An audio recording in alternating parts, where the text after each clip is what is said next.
Друзья, сегодня у нас 19 января. В Питер, Ленинградская область, пришла сильная метель. Не успеваю откапываться. Вот буквально час назад я вот эти дорожки чистил.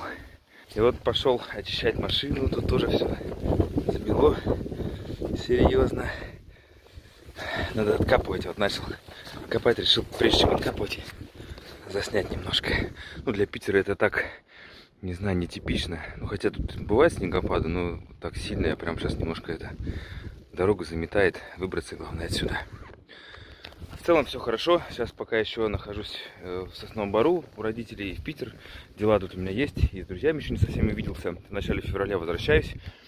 И занимаемся активно выпуском фильма. Очень надеюсь, что этой весной он уже будет в прокатах Якутии. Ждем.